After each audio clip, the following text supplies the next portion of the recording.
ఒక గ్రామంలో పెద్ద మనిషి, కళ్ళు లేని పెద్ద మనిషి నివసిస్తుంటాడు. అతడు ప్రతిరోజు సాయంత్రం పూట తన చేతిలో ఒక ల్యాంప్, దీపాన్ని పట్టుకొని బయటికి వెళ్ళడం ఆయనకు ఒక హాబీ. బయటికి కాసేపు వెళ్ళి తిరిగి వస్తాడనమాట అదే దీపంతో. ఆయన గురించి తెలిసిన వాళ్ళు ఎవరు అది విషయం మాట్లాడరు. ఒకరోజు ఆయన వెళ్తుంటే ఎదురుగా ఒక నలుగురు పడుచు పిల్లవాళ్ళు ఆ దీపాన్ని, ఆ బ్లైండ్ మ్యాన్ని చూసి ఎగతాళిగా నవ్వుకుంటారు. ప్రతిరోజు వాళ్ళు ఆల్రెడీ డిస్కస్ చేసుకున్న విషయమే. ఎగతాళిగా నవ్వి ఆట పట్టించాలనిపిస్తుంది వాళ్ళకి. పెద్ద మనిషి, ప్రతిరోజు చూస్తున్నాము, నువ్వు గుడ్డివాడివి, నీకు ఈ కందిలి అవసరమా, అందులో ఉన్న కిరోసిన్ కూడా వేస్టే కదా అంటే దానికి ఆయన ఇచ్చిన సమాధానాన్ని విని నిరుత్తరులైపోతుంది. వాళ్ళ ఊహకు కూడా అందని సమాధానం దొరుకుతుంది.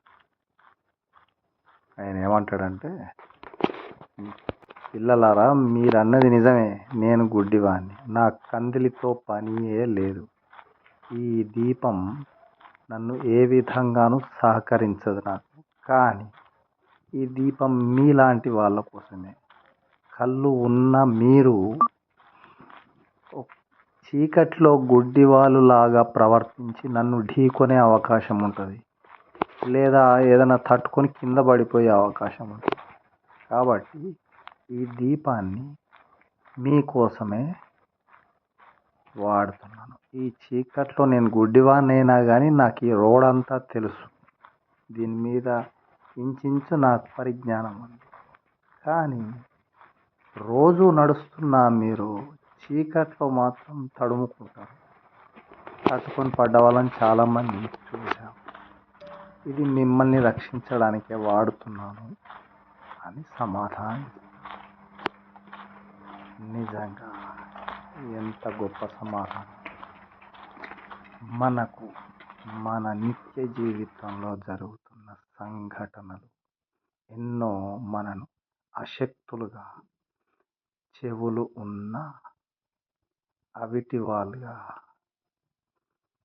నోరు ఉన్న మూగవాళ్ళుగా, కళ్ళు ఉన్న గుడ్డి వాళ్ళుగా తయారు చేస్తున్న విషయాలు ఎన్నెన్నో ఉన్నాయి. మనం ఈ విషయాల నుంచి నేర్చుకోవాల్సింది చాలా గొప్పగా ఆత్మవిమర్శ చేసుకోవాలి. ఏదైనా మాట్లాడే ముందు అసలు ఏం జరుగుతుందో అర్థం చేసుకునే మనస్సు మనకు భగవంతుడు ఇవ్వాలని గట్టిగా ప్రార్థన చేయాలి. ఎందుకంటే మన తొందరపాటుతో మాటలు అనేయడం చాలా పరిపాటుగా జరుగుతూనే ఉంటుంది.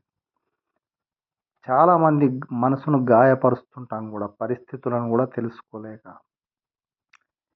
ఇవంతా మనం వికలాంగులమే కదా. ఈ ప్రవర్తన ఆ పరిస్థితుల్లో మన వికలాంగత్వాన్నే సూచిస్తుంది. ఇటువంటి మానసిక పరిస్థితి కోసం తప్పనిసరిగా మనం చేయాల్సిన ఎన్నో విషయాలను దాటిస్తూ వస్తున్నాం. ఒక నిర్ణయానికి కట్టుబడే మనస్తత్వంతో ఉండడమే లేదు.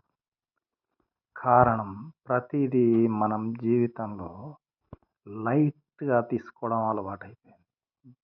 ప్రతి ఒక్క విషయాన్ని మనం చాలా తేలిగ్గా భావించి ముందుకు వెళ్తున్న వాళ్ళం. ఒక మాట అనేస్తే సరిపోతుంది, కానీ దాని పరిణామాన్ని మనం ఎప్పుడు కూడా కన్సిడరేషన్లోకి తీసుకోకుండా వెళ్తాం. చాలా జాగ్రత్తగా నిర్ణయాలు తీసుకోవడం ఎంత ముఖ్యమో, జాగ్రత్తగా మాట్లాడడం కూడా అంతే ముఖ్యం. తీసుకున్న మాట, విడిచిన మాట, తీసుకున్న నిర్ణయాలు గొప్పగా ఉండడం అనేది సాధ్యం ఎప్పుడు అవుతుంది అంటే మన మానసిక పరిపక్వతకు పునాదులు సరిగ్గా ఉన్నప్పుడే. మనం మన జీవితానికి సరిపడా ఆహారాన్ని ఎప్పుడు ఎవ్వరికి అందించలేము, కానీ మన జీవితానికి సరిపడా నైపుణ్యాలు, మానసిక పరిస్థితిని మాత్రం మనకు మనం